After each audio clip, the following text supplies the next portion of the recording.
Black Cat Lounge is sponsored by Beacon, a home for those who have a passion for filmmaking and the unusual. Paraware, apparel for the action-seeking paranormal investigator. Dragonfly Art and Soul for all of your magical, metaphysical, and spiritual needs. Mystery Control, your go-to feed for science, magic, true crime, the paranormal, and so much more.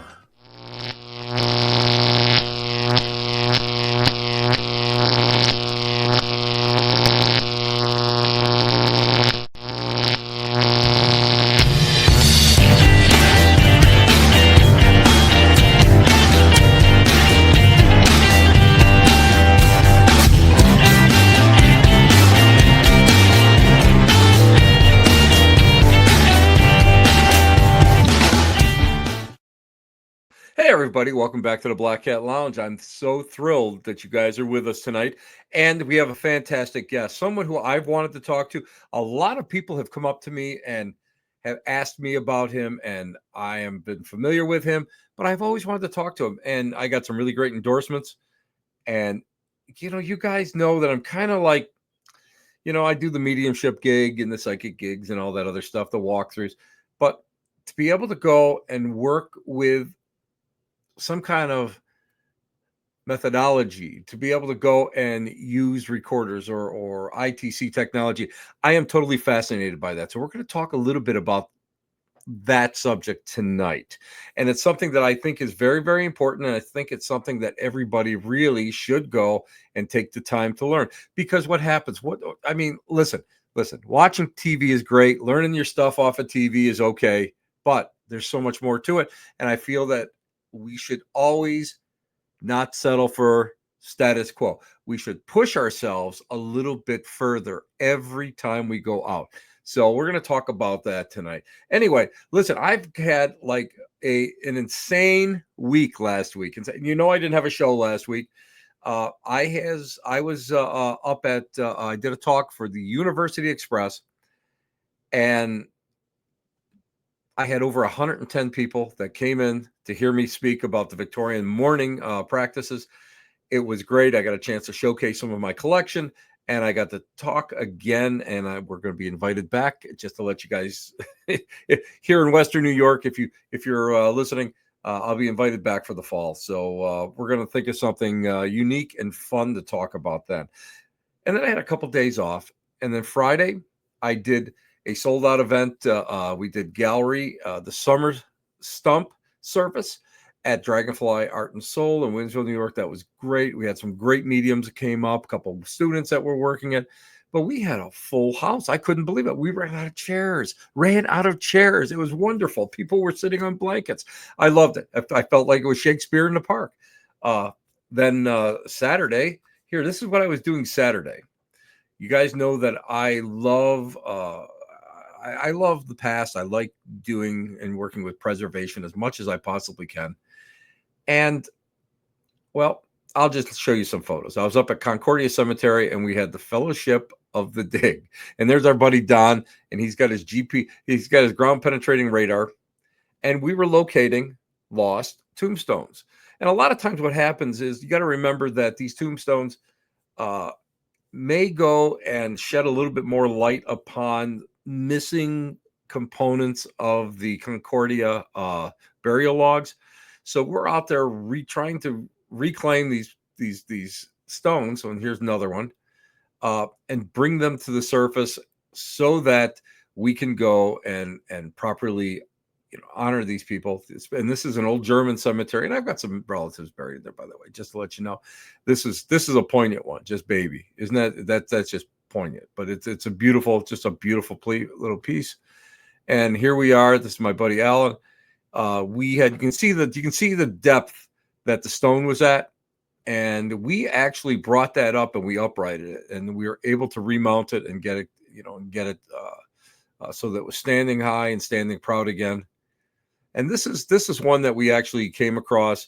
That one wasn't too deep in the ground, and we were able to bring that one right up. So there we are. We were able to save a few pieces, and I think that's a lot of I think that's what we should be doing. I think we should be out there working. Well, that's not all I did.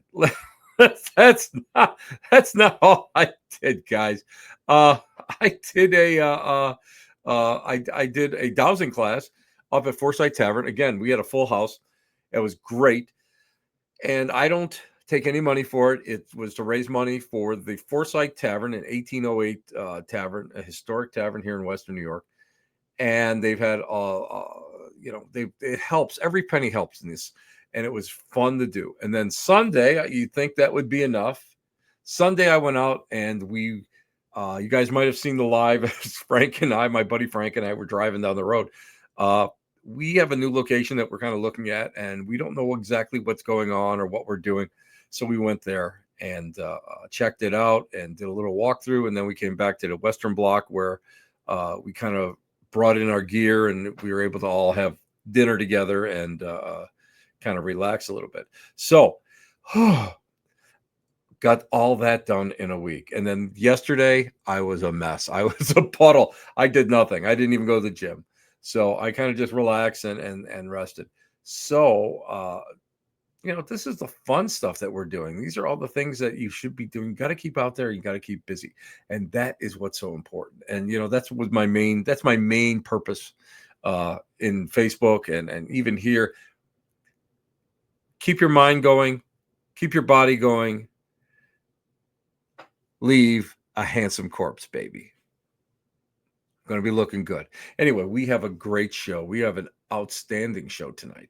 So let me just go, and I will be bringing on our fantastic guest. Here we go. I have to write it all down. This guy is accomplished. This guy's accomplished, man. I'm thrilled he's here. Our guest tonight is an author, a speaker, paranormal researcher, CCO of the IDC Institute, whose expertise extends into the realm of ITC research. He's worked extensively with European direct voice methodology. Best way I can describe it, it's ever evolving. It's a modality that keeps on going. You keep working with it. You keep rolling with it.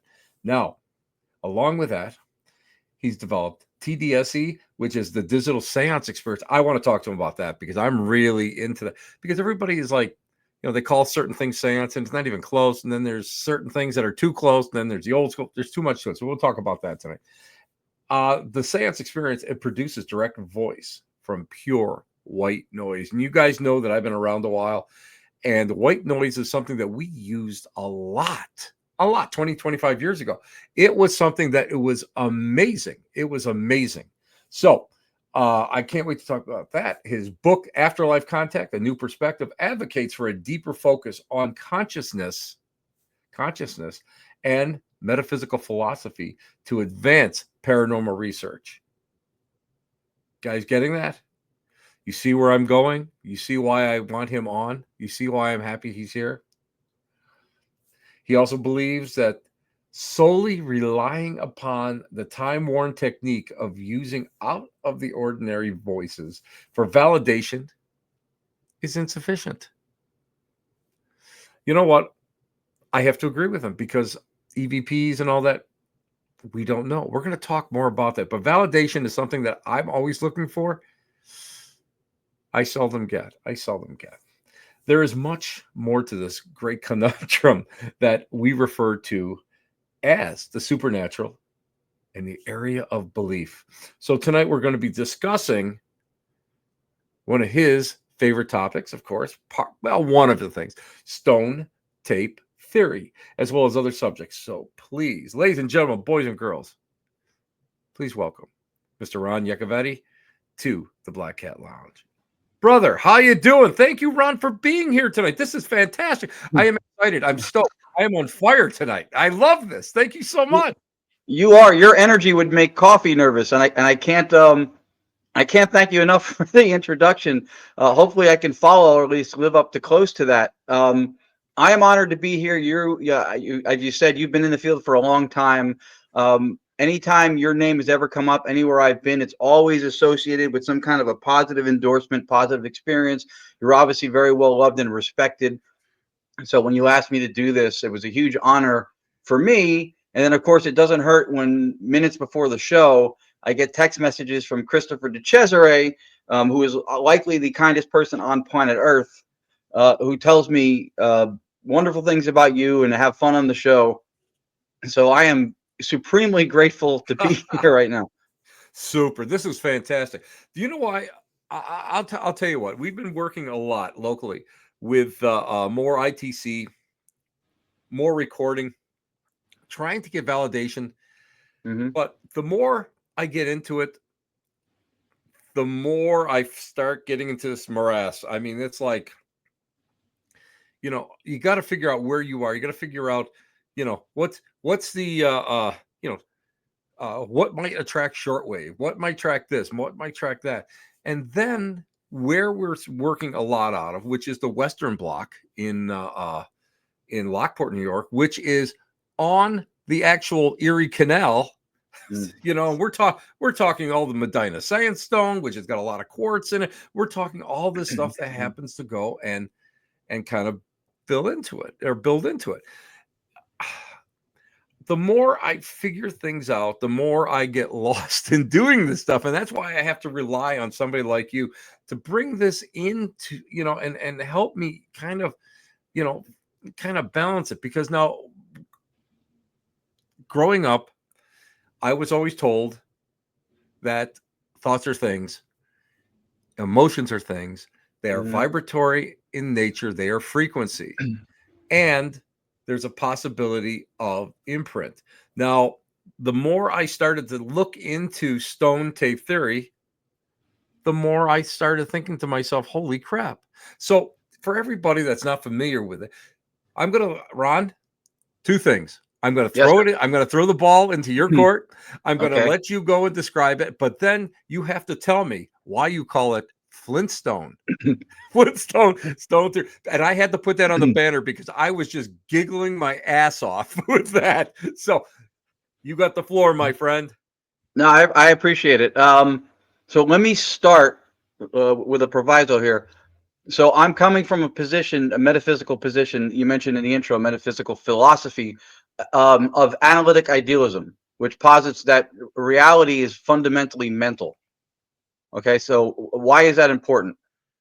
It's important because when we formulate our thoughts, our beliefs, our theories, our hypotheses, your ground floor of what you think or address reality or nature to be is either going to be in congruence with what you theorize or hypothesize, or it's going to at some point provide contradiction, and it's going to direct in which way you go, because our metaphysical position, which I think in the field, one of the reasons I jumped in that direction too is because I would probably venture that if most paranormalists were asked what their yes, Kenneth is correct, Lethbridge, founder of the theory, ask what their metaphysical position is, I think most paranormalists might not have an answer for that question. So to me, foundationally, that was the first thing that I needed to look at. So why do I call it Flintstone tape theory? So let me also say before I answer that the experiences that are had, that are described and documented, labeled stone tape theory, I'm not disputing that they happen. This is not an endeavor of debunkery. This is not to say that these things don't exist. What the premise of my position on it is that these things happen, but the explanations that we've carried over decade after decade, handed down like traditions through epistemic dependency, just taking what the last generation gave us, um, I feel like it lacks coherence, it lacks explanatory power, and that it appeals to the court of physics while at the same time conflicting or contrasting with it, clashing with it. And I think that's one of the reasons why a lot of what we put forth in the paranormal loses its legs, gets supplanted by people touting science or physics or the like, because we have built into our theories and almost ignored a lot of these theoretical contradictions. So the reason I call it Flintstone tape theory is because what it asks us to accept as what it is that is happening as an explanation for the experience is asking us to defy, or rather dismiss or disband with what we know from physics and laws of physics from a classical sense in our reality. In the same way that when you watch a cartoon and the piano lands on a character's head and then he folds up like an accordion and then he puffs back out and then walks it off, the same way we watch that and don't criticize it because it's not adhering to laws of physics, I think that the explanation behind stone tape theory is asking the same thing of us. It's asking us to dismiss what we know to be regularities in nature with regards to physics and say, this is just how it happens, or it just happens. And we're appealing to magic, I think, in ways that we're not supporting. That's where the title comes from, because it is cartoonish, in my opinion, in that. But again, I'm not saying that the experiences don't happen. And the title Stone Tape from Lethbridge called it Place Memory, if I'm not mistaken. The title came from a 1972 BBC film called The Stone Tape. So that's the reason behind the name. And then we can get into more if you want of where I see this kind of falling off the rails from an explanatory perspective, if that. Oh, absolutely. Because Ron, I'm going to be honest with you. I, I'm in three camps. I've got one arm in the spiritualist metaphysical camp. I've got one arm in the paranormal camp, but my foot is also in the scientific camp because of the fact that we have to be able to go and look at things in a scientific manner. We have to start understanding people. Okay, I'm tired. First of all, I'm tired of hearing the same old excuse. You can't do everything. Nothing happens, on a regular basis. You can't predict. Right. I yeah, I disagree with that. And I have friends that have talked me and taught me, you know, I go out there, I have a Geiger counter. I go out there with the barometric pressure meter. I go out there, Yeah. trying to go and detect static electricity. I'm going out there not just with the gizmos I find that I've seen on TV. I'm not Yep. going out there with all the knowledge, all the pseudoscience and metaphysical knowledge that could be, might be, probably Right. isn't. I'd like to be able to go out there and develop patterns. I'd love to see people being able to take that time to, Right. and I'm not even saying take a step back. I'm just saying Yeah. let's not look at the thrill ride of it. Let's see if we can find something somewhere that can maybe be repeatable. It can be just a little, It is. yeah. Yeah. It is. It is. It has been repeatable. That's not even the issue. Let me first start. I'm going to take Oh a yeah, stab here because please. you have three camps, and I think from the perspective of trying to efficiently organize all the things that you represent with what you do, I would say that the metaphysical position, that metaphysical camp, is the overarching umbrella. That's your Hmm. foundation. I think a lot of people in the paranormal may think that metaphysics or metaphysical means like spiritual woo kind of stuff. It does not. It literally means that which stands behind the physics. That's what metaphysical means. So, what you think about reality, your metaphysical position, is going to inform the science that you do, and it's going to inform anything, perhaps even spiritually. Now, another thing that might help condense the camps, again, under metaphysics, the worst thing to happen to spirituality is the word spirituality, Agreed. because it makes Agreed. people think that it's a fundamental category outside of reality, and it's not. It is Agreed. certainly a part of it. So your metaphysical position is what you think nature and reality is. Within that, you have scientific inquiry, and then you could have your spiritual beliefs and practices within that. So now you've got one umbrella. We just condensed three down to one with two subsets within it. Um, as an idealist, so we're coming from analytic idealism. I've been studying for the last almost 4 years, books, analytic papers, essays, etc. And now I'm part of an ambassadorship program, directly interacting with Dr. Bernardo Kastrup, who Hmm. is, Yes. all right. So if you know who he is, like I watch him and I go, did I even graduate? It's like, so Yes. analytic idealism puts forth as a metaphysical position that reality is fundamentally mental, mentation, thought. Not my thoughts, not yours, but mental processes overall, subjectivity. It is nature's one and only pre-theoretical given. Hmm. Everything else from consciousness is theoretical, but that is the one thing that we know unequivocally is fact because we are conscious and we experience, right? Right. Exactly. So this is from where the ideas with stone tape will fall apart. Because under analytic idealism and idealist explanation, the experience that happens can be explained in a way that does not conflict with science. If one does not know their metaphysical position, the default worldview is physicalism, or what used to be called materialism, which says that there's a world out there that is independent of consciousness that exists, which I also believe, but that it exists outside of consciousness, and that your brain creates consciousness in your head, Yes, I agree. right? I agree. I was just reading Barry Quinn. He's someone else who I have a lot of respect for. I wanted to read what he said. I love Barry.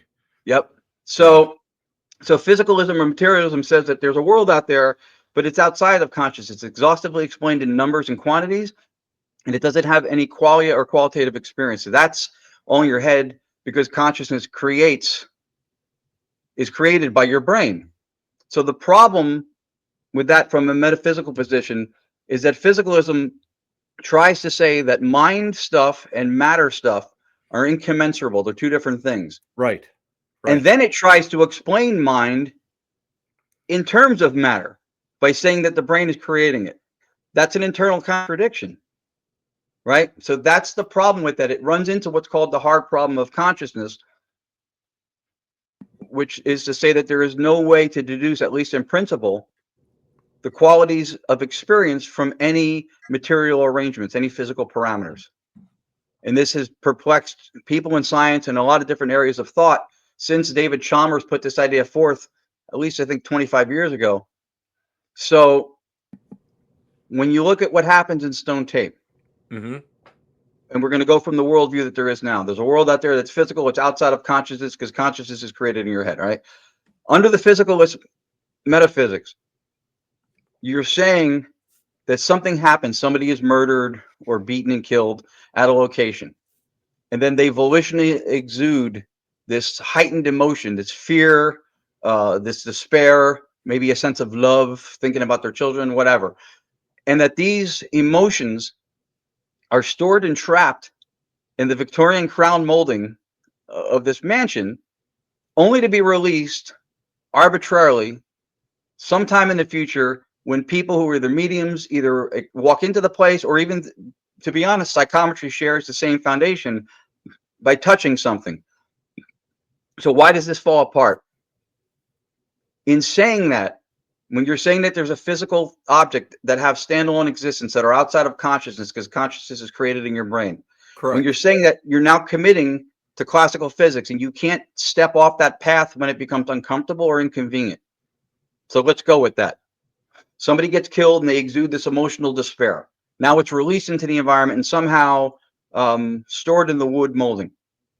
No one has ever explained what the trigger was, what the play button was. Since Lethbridge with place memory, no one has ever said what releases it. It seems to be arbitrary, and there's no clue as to what that would possibly be. Hmm.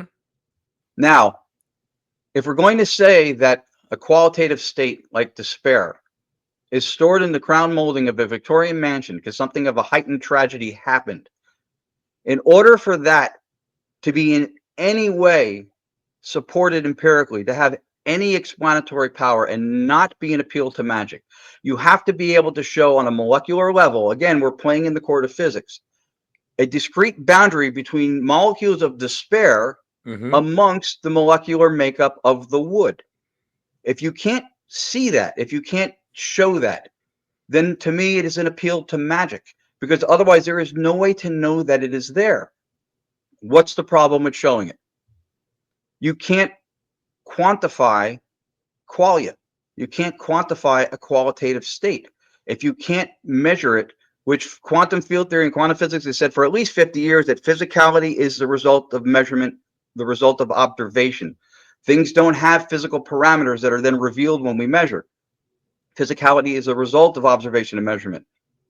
So with that, In order to know that there is molecules of despair that is stored in the wood, you have to be able to show a discrete boundary between the molecules of despair within the molecules of Hmm. the wood, even attached to it. We can't do that because you can't quantify a qualitative state. How much does my love weigh? What are the length of my thoughts? We can't show it. So it's an appeal to magic. And to me, at that point, it's explanatorily insufficient, and it lacks empirical grounding. If we go with just the ghosts are doing it, or it is what it is, um, I think that's kicking the can down the road. Now, under analytic idealism, and what's in conjunction with quantum field theory, saying that physicality is the result of measurement. Physical things under analytic idealism are the image, the representation of what's out there. Under idealism, we believe there's a world out there that we Right. share. There is a transpersonal space, Right. but it's not physical in and of itself. It's mental. And so what we perceive is representative of what's out there. So now that house and that molding is how the mentation of that house, the thought of the house, is represented to our sense perception. It's not physical in and of itself. So then what do you have? You have the emotional thing that happened there when someone was killed. And then you have the mental state that the place is on an ontic level, right? Ontologically, it is mental in nature, Right. represented physically to observation. So now you have mental stuff, the house, mixing with emotional stuff, the tragedy that happens there. You no longer have a conflict with science. Why? Do we see that anywhere else in nature? We see it every day. Our thoughts and emotions intermingle and influence each other all the Agreed. time. Yeah, agreed, 100%. Because that's something that basic spiritual dogma from the 19th Right. century, that's what they were pushing for all, time and time and time again. The problem came in with all the frauds and all the fakes were out there, and it just kind of short circuited everything, and then it just tumbled away. And that was a big Right. problem that I've seen over the years. You've got to be able to go, and you've got to be able to be open enough to understand that there's so much out there, but yet we're not quite at that point where we can actually see it.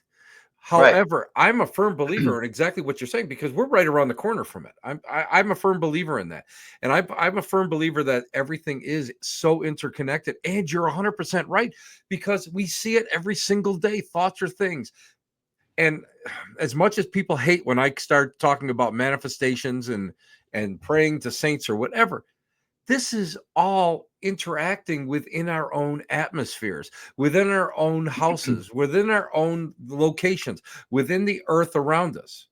And I think this Right. is something that is being so underplayed, and I think it's being just swept underneath the carpet by a lot of modern scientists and a lot of the skeptics. And what I Right. love, Well, one of the greatest things that I got to tell you, something that somebody told me about you. uh-oh. You know what? No, no, no, no. What they said was, when you first start listening to him, you may think he's a skeptic, but he's probably one of the most in-depth believers that you'll ever meet. And it's Wow. because of his belief that that this is what spurs him on. And that is probably one of the greatest compliments that anybody could give anybody, because of the I, fact that it's like, yeah, because you know what? I I'm you're out humbled. there, you're out there to prove you're out there to prove that it's your belief. And that's something, but you're actually doing something that is far more reaching than, let's say, the spiritualist. I'm just going to just throw my religion out there, the spiritualist religion, because it's like, I want you to test, because they tell you, I want you to test, all of this that's going on, I want you to test this. And then when you feel it's okay, then join the church or whatever. But wait a minute, that's not helping. That's just Right. blind. That's just blind, the blind leading the blind. Uh-huh. This is what's so important about the whole concept of what you're talking about. Yeah, no, I appreciate that. Whoever said that, that's very kind. I owe them dinner and probably a new car. But In that case, um, I said it. all right, fair enough. Mr. Shaw gets a new car. Uh, well, this is why to me it was so important when I started interacting with Hey Boo Brothers. When I started interacting with, and studying Dr. Kastrup's stuff, and then being able to talk to him now. Uh, that was the first thing I realized was that if we don't know our metaphysical position, then we will construct um, theories and ideas that will either sway on and off the path, or we won't even know what it is that we believe reality is. And we're I always hit with agree. that. You I believe that agree. stuff is real? You think ghosts are real? I think before you can make that decision, you have to have an idea of what you think reality actually is.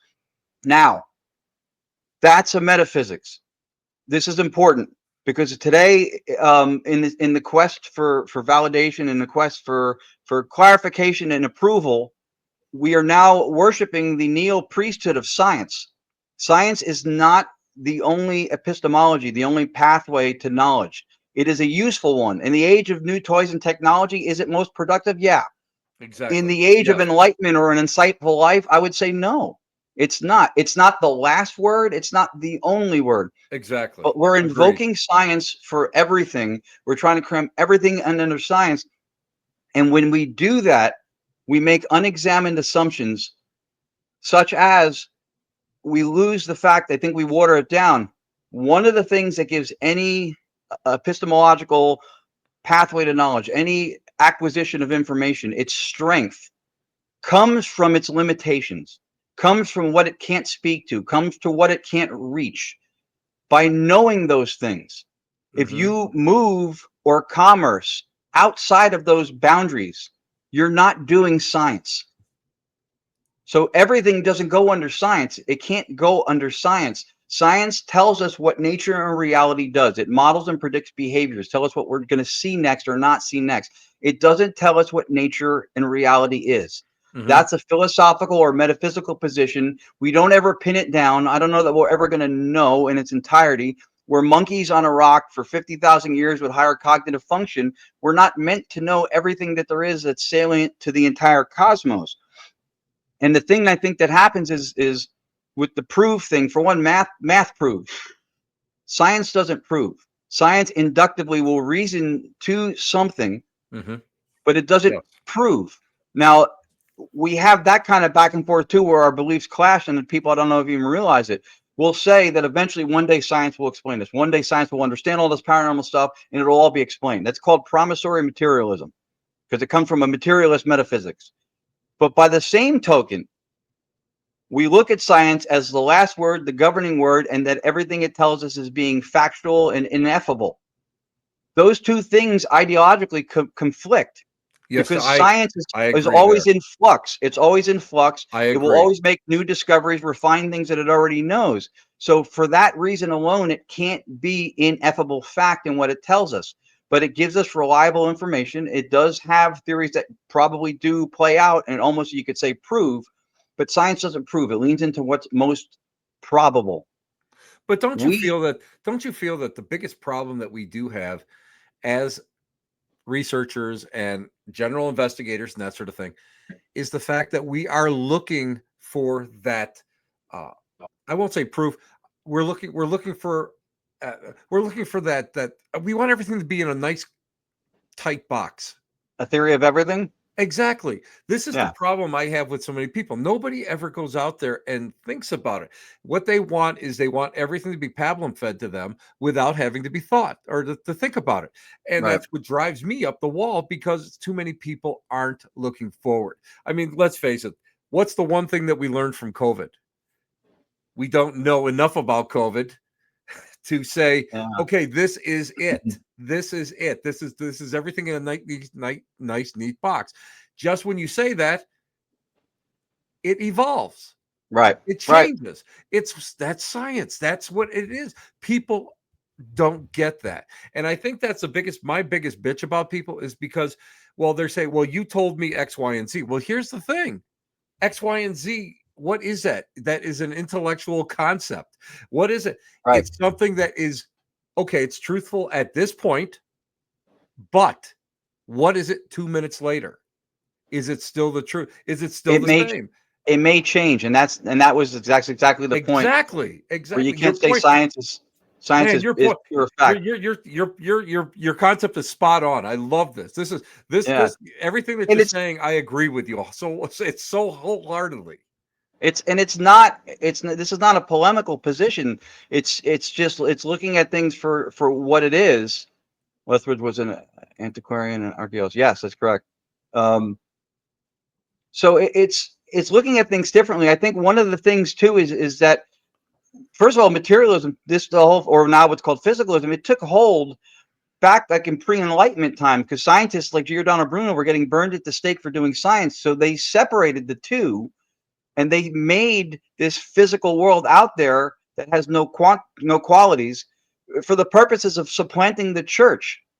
All right, to not get killed, and later to supplant the authority of the Agreed. church, who ruled Hmm. for years without an army, purely on the fear of what happens after you die. Right. So they knew when they put physicalism and materialism into play, they knew it was wrong ontologically then, but they needed it to stay afloat. It's carried on since then. And now what we think is, we think that everything that we see, touch, taste, smell, and hear is the world in and of itself out there. We don't think that it's a representation. We think we see it as it is.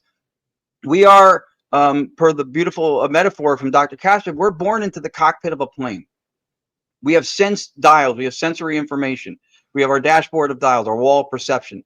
And those dashboards, like the plane, measure what is going on around us, the salient things we need to survive, or we would go outside and walk under a car, right? So it tells us what's going on around us. It gives us accurate information about what's going on around us. The difference between us and the pilot is the pilot never mistakes the dashboard for the sky. We do. We think that everything that we see from sensory input is nature Yes. in and of itself, Yes. in its totality. That's Yes. naive, right? If we can't take in reality in its totality, because we would be in tropic soup. We have an upper bounds to our cellular structural integrity. We know that. We don't know of any upper bounds whatsoever to the cosmos and the universe. So if we took everything in, it would be a high level entropy. We would just explode and dissolve. We have an interface to that, right? The same way the pilot can fly the plane, even if you black out the windows and instrumentation, we can go through life on what our instruments tell us.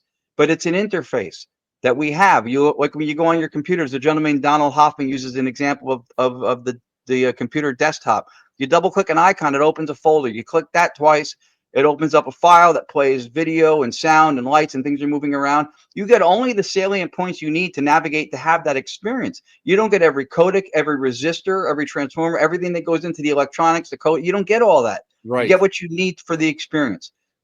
That's us. That's our dashboard. But we think that the dashboard is the sky. It doesn't even look like the sky. Why would it? People are my. I think a lot of what our biggest problems are being is the fact that we look for the easy way without having to question what goes on Mm-hmm. around us.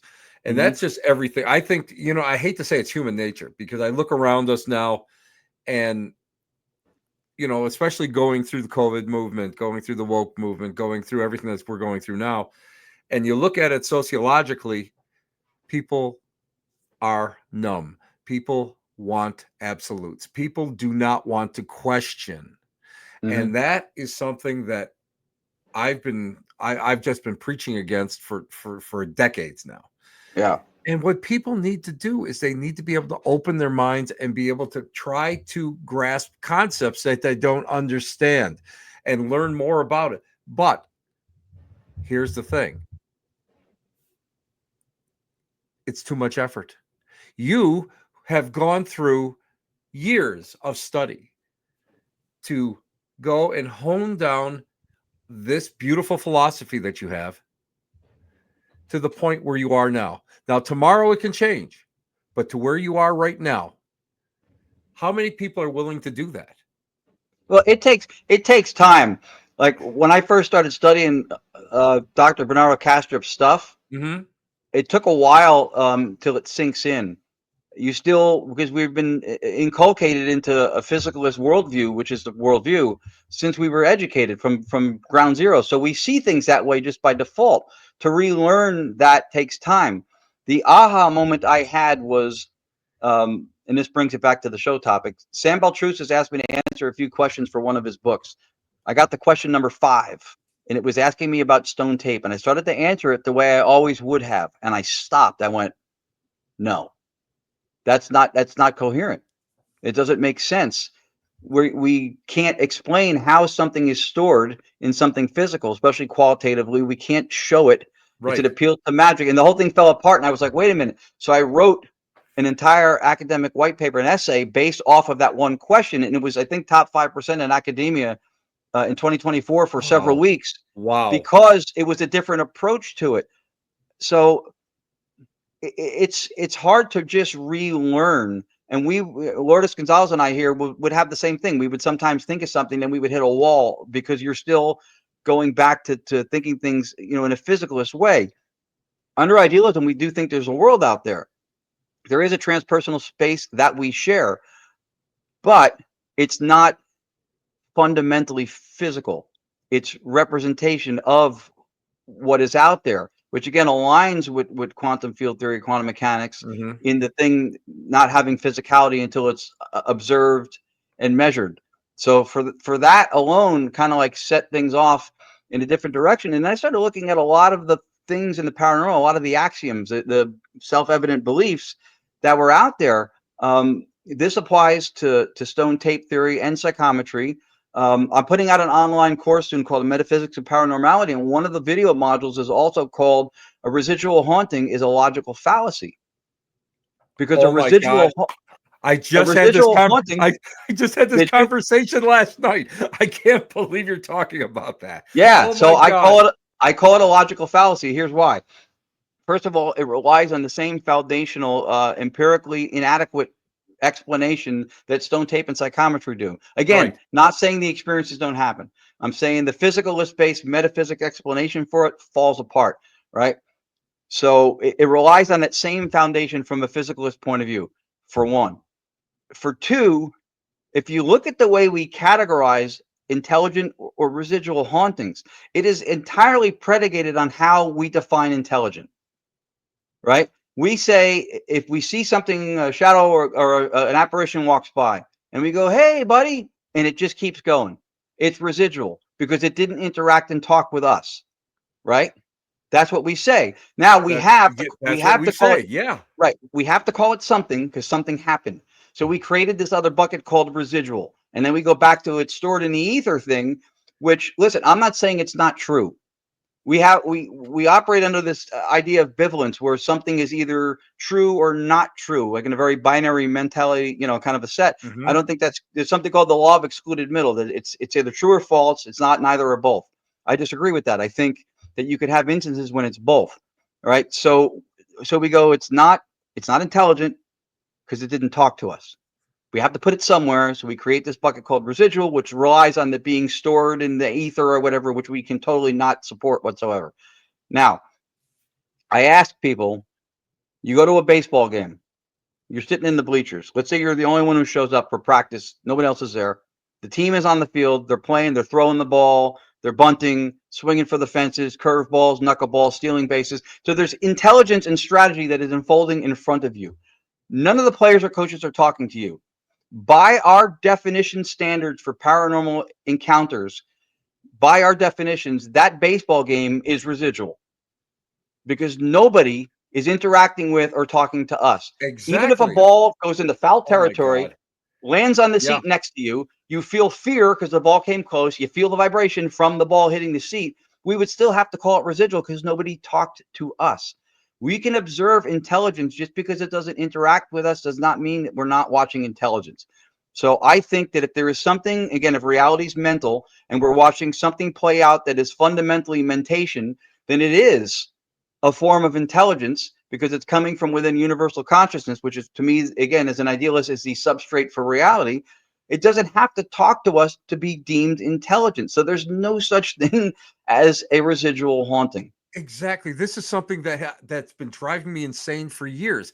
It's like it's all the same. I keep preaching that. Listen, there is no residual. There is no intelligent. It's all the same. You know what? Walk down the street. You see somebody, you have your choice. Say hello or walk by. Right. You don't have to interact. The other thing is that just because it doesn't interact does not mean that it isn't intelligent. I That's what I'm people saying.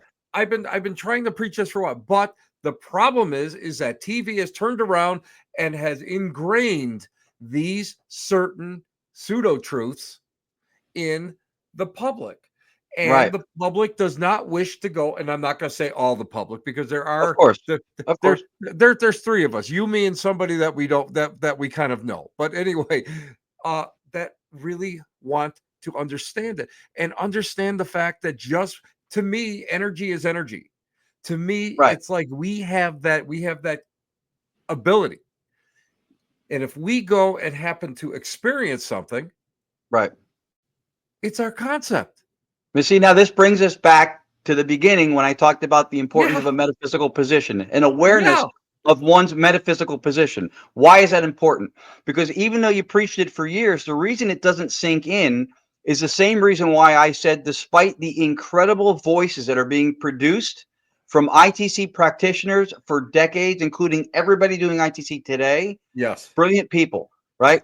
The reason I said that the voices aren't sufficient is the same reason why what you said doesn't sink in, is because we're taking an 8-inch diameter ball and we're throwing it at the same 4-inch diameter hole, and we're wondering why what we're putting out there isn't getting through, because we're not Yeah. doing anything to change the where Yes. we're placing it. We're Yes. putting it somewhere. We're not doing anything to try to either educate, inform, change in understanding, open a mind. We're just going, here's your proof, here's your proof, here's your proof, here's another voice, here's another voice, here's another photo. We're not doing anything to influence and change the thinking.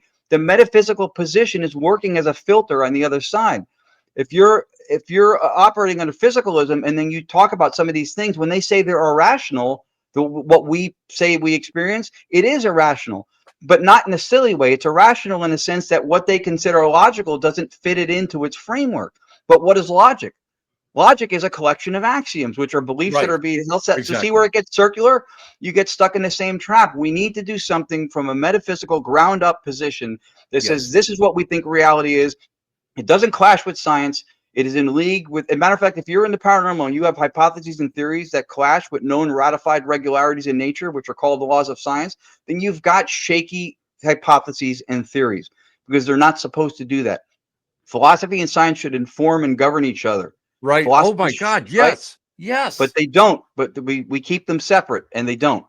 And I think that's part of the problem. So yes, just producing evidence and voices and telling people is not enough. The metaphysical position, I think, is everything, because with that come the unexamined assumptions. With that come the biases. In the same way they'll say you have confirmation bias, they will have confirmation bias to filter and rule something out, won't entertain it. And that's the same problem in the inverse. And I think that's where we need to start. We need to know our metaphysical position first. And if people in the field took the time, this is not a grandiose, self-aggrandizing mission for Lourdes and I to be putting analytic idealism out there. We're doing it not to say we figured it out.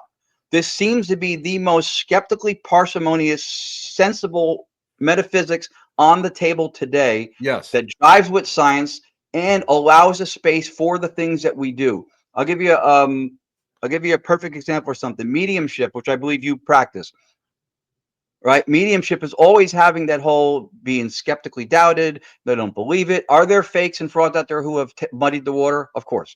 Um, However, I think if it was in the Netherlands, they had done a study where they had instrumented up through EEGs. They had 4 people who were actors, pretending to self and others that they were mediums. And they had 4 people who were supposed to genuinely be mediums. All right. When they tried pulling forth information to share, the actors in the frontal cortex, where you have language, problem solving, complex thought, had higher excitations of brain activity. In the Correct. people Yes. who claim to be actual Hmm. mediums, there was a reduction in activity in the frontal cortex, which tells you there is something that it looks like from a second person perspective to actually be a medium. And as an idealist, what we think separates us from each other, because that's I should probably have included that. That's the detraction. Every metaphysics has a detraction. Analytic idealism, it says the world is fundamentally mental, and it says universal phenomenal conscious within which everything is. The detraction for it is what's called the decomposition problem. If there's one mind in this holistic sense, how do you explain all of us?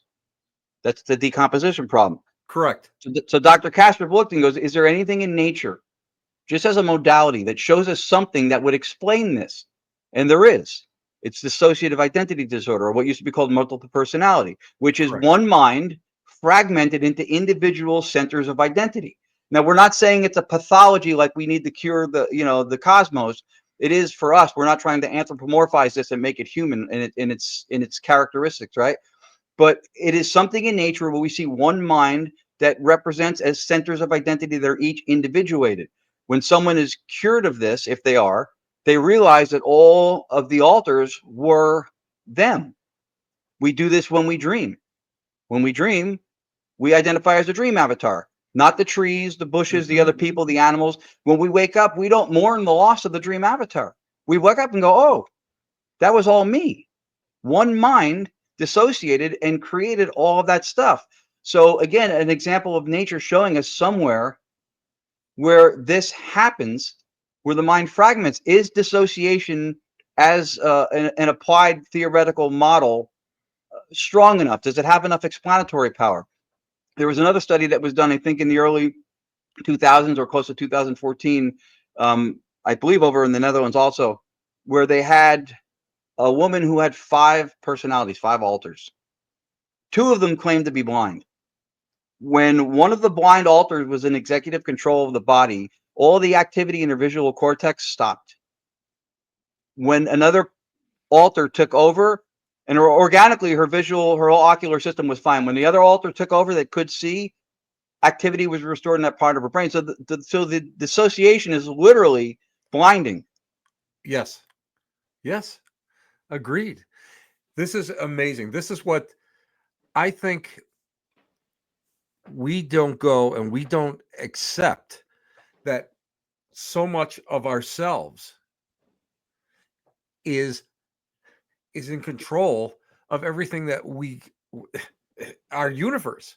And we have to always understand that there's too much out there for us to be able to go and embrace all at once. Yet we're able to go and embrace so much more. And our brains, our minds can fractionate into all these different little segments. Yeah, And each one of those segments could go possibly be able to go and reach out and understand all of this stuff that's going on around us. But yet, do you think that it's because we are socially the way we're brought up, we are divided that way, we are taught that way? Because I really don't think that as a as we were evolving and going through all the hunter-gatherer stages, I don't believe we were like that. I believe we were more of a pure yeah, consciousness that was able to go and embrace all of this, rather yes, than now where it's like, okay, boom, boom, boom, boom, boom. Now we have to go and retrain ourselves. We have to go reach back and get that muscle memory to try to go and bring this ancient wisdom back to the surface. So I agree. this is something to me. And again, this is what's amazing, Ron, because it makes what you're saying makes such perfect sense, especially to someone who was brought up kind of in Yeah, this, in this field. nature is instinctive. Nature is Yes. instinctive. It does what it Yes. does because it is what it is. We, I think one of the evolutionary things that happened with us is that we developed what's called metacognition or metaconsciousness, which is funny Yes. because when I people agree. speak about consciousness, they conflate the two. Right? There's no unconscious. You're either conscious, which means that there is something it is like to be, it is to experience, Yes. and then metaconscious is to know that one experiences, right? So you can be experiencing consciously and not know it, right? And so that means you can't report it back to yourself. When people get surgery done, the cocktail is made to block neural pathways so you don't form memories. So you can't report back to yourself what happened. Hmm. Did you experience? Yeah. You can't report it. It's one of the problems with NDE studies because they can't, through ethical reasons, make somebody have a heart attack so that they can then time everything that happens. So there's a disconnect between when they're clinically dead, when they go out, and then what they report from in the Exactly. room. Now, Exactly. interestingly, even instances like that, I found under analytic idealism that you can offer or posit an explanation for it that won't clash with science. Because I remember one time hearing somebody say, "Well, ghosts and spirits can see and hear without eyes and ears," and I was like, "Well, then they also say that we are spirits having a human experience, right? If spirits could see and hear without eyes and ears, not only would we have not evolved to have ocular and auditory systems that we have, we would also have cured blindness and deafness. I agree. Because as spirits, we I would be able agree. to overcome those things. We wouldn't need the sensory input. We wouldn't need the dashboard to tell us what's going on around us.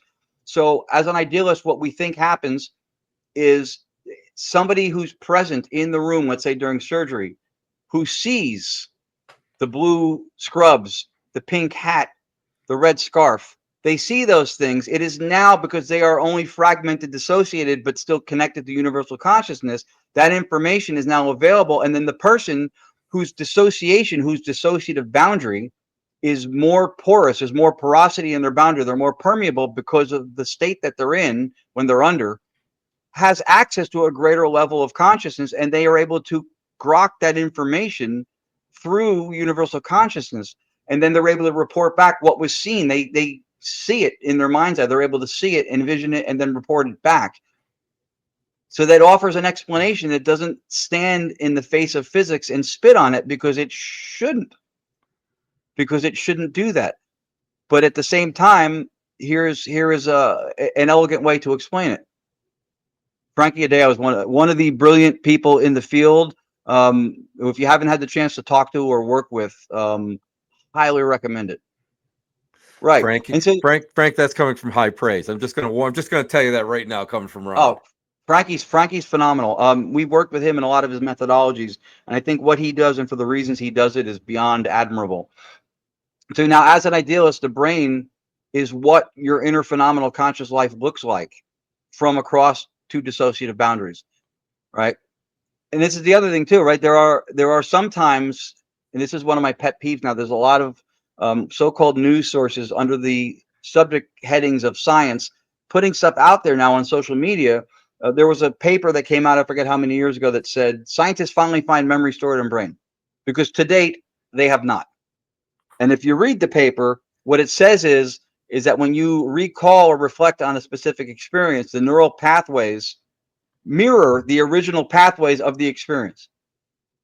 So they never found memory stored in there like little files. They've never found that. What they found is that the pathways, which are representative of the experience, but it's not the experience in of itself, mirrored when you reflected metacognitively on the experience. We do that a lot too. We take causality and correlation and we conflate the two, right? Batteries drain. We go, oh, it's the spirits. They need the energy to manifest. That's another axiom. That's not empirically grounded in anything, as far as I know. It could very well I be. agree.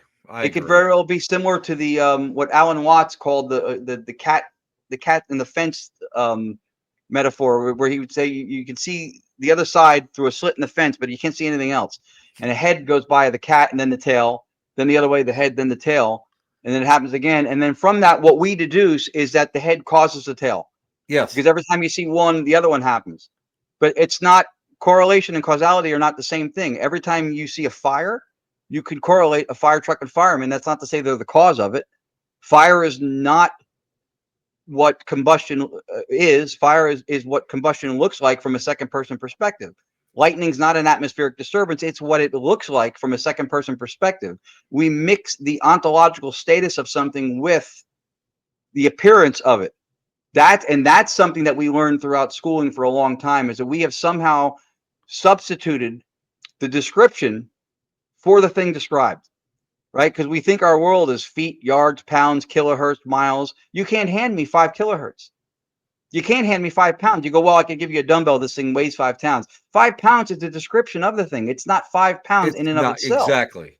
So we're putting the description before the thing described when we go with a physicalist mindset, right? That's like trying to take the territory out of the map. You go, here's the map of New Jersey. From there, I'm going to pull the state. No, it's referential. It's pointing at something else. You can't put the description before the thing you're describing. These are all things, I think, if we rethink, again, we're not claiming to know. I don't claim to know anything. I'm a chucklehead from New Jersey.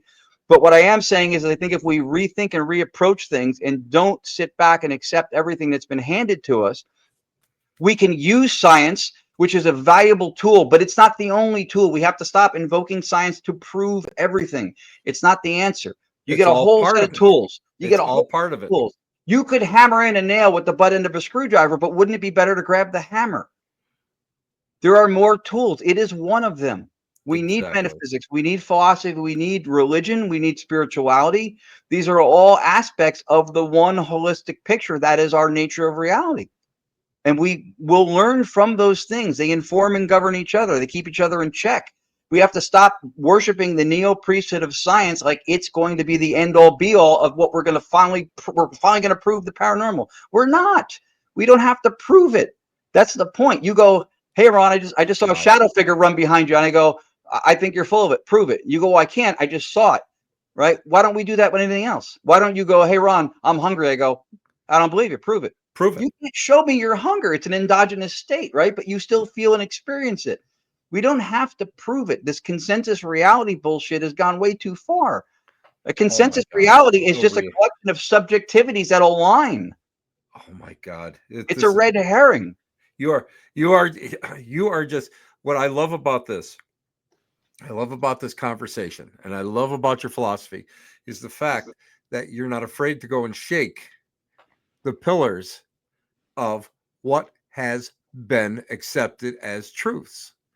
And the problem is that too many people are afraid to do that. Too many people won't do that. And that is why I believe the field is stagnant. It's I agree. stagnant. Everybody out there, it's stagnant. It's come from a research field, and now I feel it's dumbed down to a fad that it's Right. like, not to me, it's nothing more than a carny sideshow. P.T. And I mean, Barnum. yeah, okay. Listen. I'm part of it. I've been part of it, and that has always been one of my biggest bitches because it's like nobody wants to put their feet on the ground and say this is pot. These are possibilities. Right.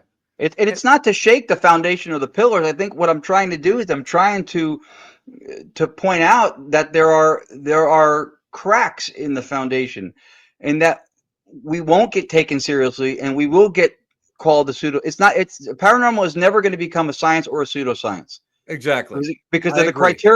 the criteria by which science is defined about being observable. It always isn't. It specifically states in defining science supernatural stuff as not being. Now the interesting twist here is, however, that under analytic idealism, the paranormal is normal. The supernatural is quite natural. It's nature Natural, doing what it exactly. does. Yes, But that does not to say that if you can't quantify it, it doesn't exist. I think that's the problem we're running into, right? You I again, how agree. much does I my love agree. weigh? Would anybody deny the existence of love in reality? How much does my love weigh? What is the length in kilometers of my thoughts? We can't quantify those things. It doesn't mean they don't exist, Exactly. right? Those are Exactly. for the purposes of experimentations and outcomes. The other um, the other thing I think that damages us is not only do we suffer from epistemic dependency, like you said, by not questioning things and just taking what's handed down. Now, because we're already comfortable with magical thinking, with things like AI, we're deifying things. Again, under the neo priesthood of science, we're deifying things to be capable of what they're not. Um, there are things out there that scientists are having conversation with whales. People are talking to trees. AI is going to be conscious.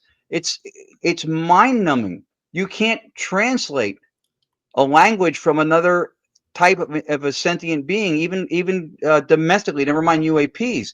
You can't translate whale Yes. into human language. There are archetypal thought patterns, empirical references. Right. If I say I have a streaming show, you know what that means because both empirically, you know what a stream of water is, and Right. you know what the flow of data is. Right. We can't assume that those things are merely a matter of translation. That's naive to think that. But we think it's possible. We think we Yes. can. That's also why I don't think ITC is communicating with extraterrestrials, because you have, through ITC, direct communication where you hear words in a language that you know, and there is nothing in the digital science experience or in any other ITC method out there that would translate a language whose archetypal thought patterns are completely unknowable and illusory to us. So there's no way to translate it. So for that reason, I don't think so. I do think, however, if anybody was able to do communication with an extraterrestrial or another entity from another realm or galaxy, it would be a physical medium, would be a person. Because of the same way that your mind from the hot zone area will represent things Right. to you in a dream, to the frontal cortex, in like you'll have a dream that your computer case is floating down the river and you're chasing it, and maybe the message is that you need to hurry up and hustle to do what you need to do because you're lagging in your career. It tries to metaphorically or symbolically represent things to the front so you can figure things out. So I think that Yeah. through an infusion or infiltration of our cognitive processes, perhaps telepathically being, this is, again, I'm just throwing it out there. I'm not saying that I'm saying this is true. Um, that perhaps that could be possible, that they could, through a medium, somehow making the medium's mind represent to itself through symbology, metaphor, perhaps, what it is that they're trying to communicate. I see that as possible. There's a space for that. Um, but an ITC, I don't see it through ITC. And we also have to stop operating under the idea of the true and false bivalence with regards to, if you can't prove something is false, it doesn't mean it's true. If you can't prove it's true, it doesn't Oh mean my it's God. false. The absence of evidence is not the Exactly. evidence of absence. That's very important, because that's what we think. You can't prove something doesn't mean it's not true. If you go, hey, that little orb is that's Grandma Ethel, all right? And somebody goes, well, you can't prove that. It's not true. You can't prove, just because you can't prove it. Again, science doesn't prove, for one, and for two, if I told you that everything that happens out in the cosmos is not happening for gravity or any other reasons that are explained, what it really is a giant flying spaghetti monster who's moving things around with his noodly appendages, you can't prove that that's not true. But it's So true. it's not But about going that. to It's about, do we have any reason to lean into it? exactly. Exactly. This is, again, this is something that just drives me insane, because why does everything have to be black and white? Why can't Again, we go yeah. and say, wait a minute, I saw X, Y, Z, Hmm. but is it? Again, it all goes back to the basic foundation of questioning everything around us. Yeah, and just because you misconstrue an experience is not to say that you don't have it, right? When people try to discredit something paranormal, they'll say it's just a delusion or it's an illusion. But by saying that, they have automatically already contradicted themselves, because what is an illusion or a delusion? It's a conscious experience. Exactly.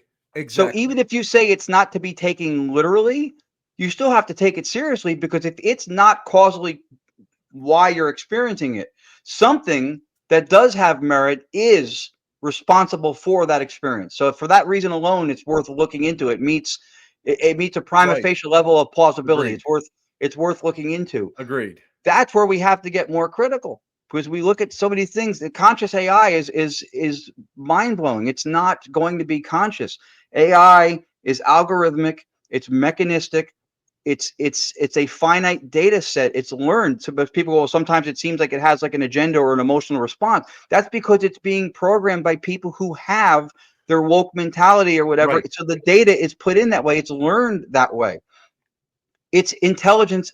It's not sentience. Consciousness and intelligence are not commensurable. Those are two different things, but we conflate those because it's Exactly. very human-like with the intelligence. We don't ever get worried about a mannequin apocalypse. Mannequins are also, right. They are also. I always blank on the word. They're a physical model of us, right? We don't worry about mannequins uprising, but the intelligence, because it's very human-like, we think.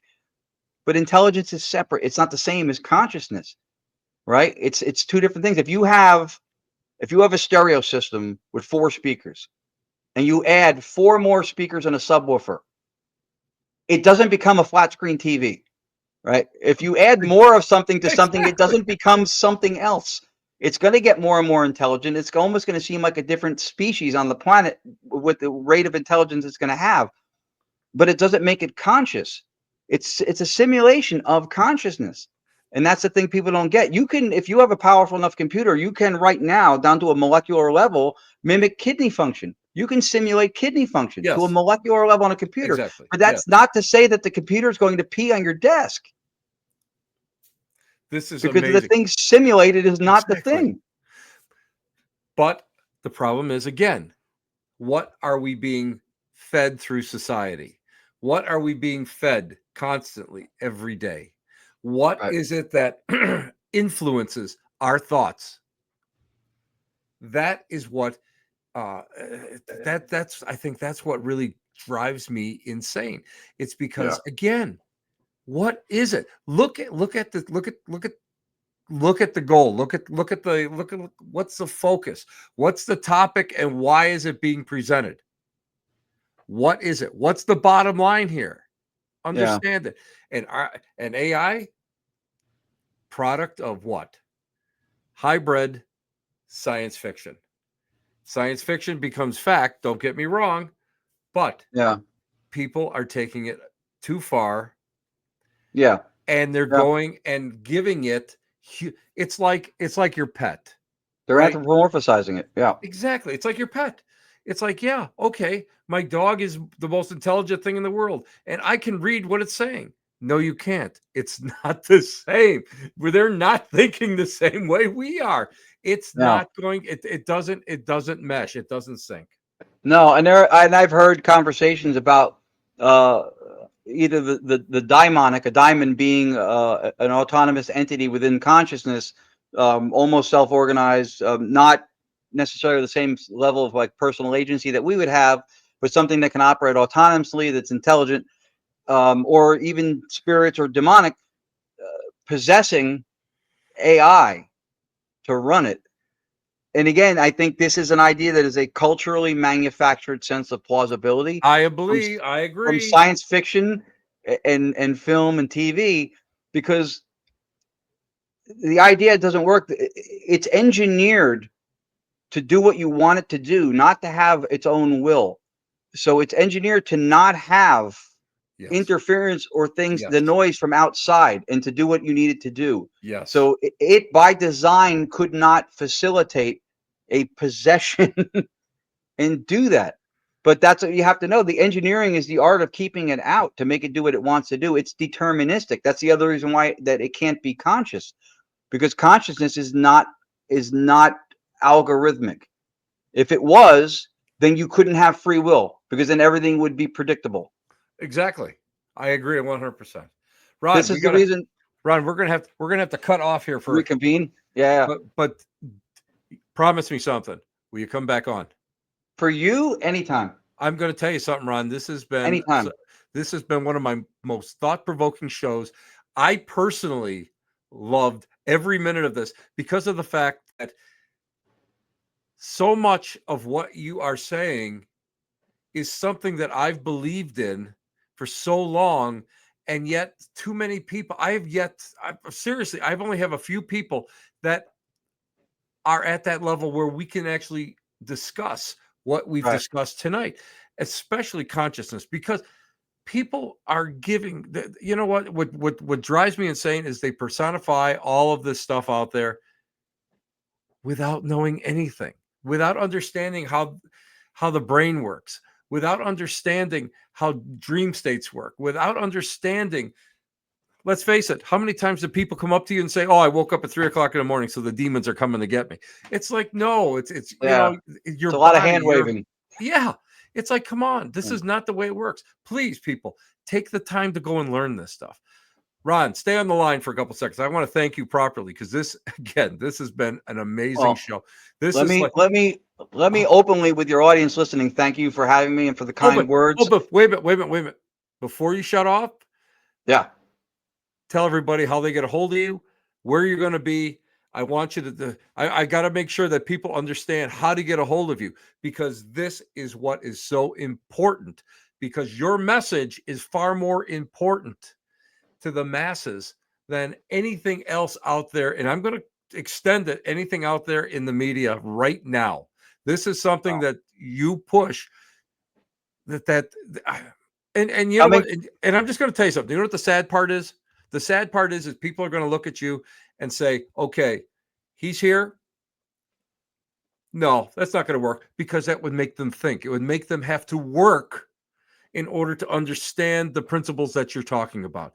And Well, that to me is abhorrent because what you're saying is so important and it makes such sense on so many levels. Okay, Ron, I'm done talking. Please no, no. tell Listen, everybody. I cannot thank you out enough. Let me end with a couple quick notes of for Todd Coco, him and Carmel, awesome people. First of all, the first time after studying analytic idealism for a while, I had the opportunity to talk face to face on a call like this with Dr. Bernardo Castro, and we talked about it. And the thing that I'm trying to not do, thank you, Kenneth. The thing I'm trying to not do, which he had said per advisement, and I agreed, is not activism. I'm not saying you need to think like me, that I'm right, I Mhm. figured it out. Uh, what he wanted to do, and this is why I got on board with this program to be an ambassador of analytic idealism, is he said, I've never changed or influenced anybody's mind. What I've done is shared the thinking, shared the ability to process things this way, to look at it from a different lens. And then it either resonated with people who are already thinking that way, which I would say is you, who's been thinking that way for a while, or it'll percolate for a little while and then it'll rise up. But you can't force and Right. influence somebody to change, especially when Yes, we've I been agree. inculcated our whole lives into a physicalist metaphysics, Yes, right? I It's very agree. hard to make the shift. It took me a couple of years of studying and reading it. So that's one. Um, for two, I think the importance to the message behind this stuff, and again, I appreciate you saying it, is that I think when I first brought this to Lourdes's attention here, first it was the most jazzed I ever saw her to learn anything. She's like, this guy explained my whole life to me. What's important about it is that I think everybody in the field, if they looked at things through this lens, would be able to more confidently and more coherently explain their experiences, support what they think happened, and not get cut off at the knees by people who are wielding science and throwing physics at them. I don't think I I think if we agree. keep doing the same thing and expecting a different result, there's your definition, standard model of insanity. So that's why I think the message is important, to provoke thought, to look at things in a way that allows for these experiences. Maybe there's other ways. There's other metaphysics out there. Besides physicalism, materialism, there's different versions of idealism.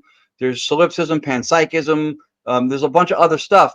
They all have their detractions, but at least under analytic idealism, Dr. Costa posits the DID for the one knock, which again was the decomposition problem. So I think this is something that would help everybody in the field by being able to support what it is they believe and what it is that they experience. Um, where can they find me? So I'll give you the website address, which is gonyacparanormal.com. It's GONYAC paranormal.com. That's Gonyak. It comes from, she came up with it. It's her last name Gonzalez and then Yacovetti Gonyak. So people will say, I've had them ask, why isn't it your name first? Why isn't it Yak Gon? It's because that sounds like a bug repellent and nobody wants that. So gonyacparanormal.com, and then on there I will link up, and at some point I'll even send it to you. I'm close. I'm going to be putting out a course called Metaphysics Paranormality, Awesome. and I'm looking at a Awesome. lot of these different things like residual haunting, stone tape, the talking tree I was talking about before with AI. I'm putting out, it's part one and part two. Each is 5 video modules. Each video is close to 25 minutes or so long, to try to just provoke the Amazing. thought, just try to move the ball again. And also, I wanted to mention this if I can, not to end somewhat somber. I don't know if you'd seen. I guess there was a lot of stuff online that one of the members of NESPR, the New England Society of Psychical Research, Dan Rivera, Yeah. passed Yeah. away. I in no way. I want to make this very brief. This is not a grandstand. I'm not looking for any kind of attention or prowess off of what happened. I think it's very sad. I knew him not as well as others, and I've seen the hurt from people who knew him really well. So I want to take the opportunity to let that remind us, and this is going to dovetail into our friend Krista Cesare, to tell the people that you love them, to mend fences if you can, to value the important things in life, the things with meaning, not the things that are materialistic in the Madonna sense now, of materialism, and focus on those relationships, and I think being a little bit more considerate and kind and patient with people, especially during stressful times like this. That is a message that I end my lectures on now, because of somebody like Krista Cesare crossing my path when he did. So if I can, I'll leave on that. And then finally, I think one of the toxins in our field, I think, is entitlement. I think the "don't you know who I am? Why am I not on your poster" thing. Oh, So I think we yes. I think we need to shed that also and Yes. start walking in gratitude. Yes. Every opportunity that somebody wants me to come and talk like this, to come to an event, an expo, to be anywhere, I'm grateful for, because nobody owes me anything, and I am supremely honored that somebody wants me to spend my time and sharing it with them talking about this or demonstrating digital seance or whatever it is we do.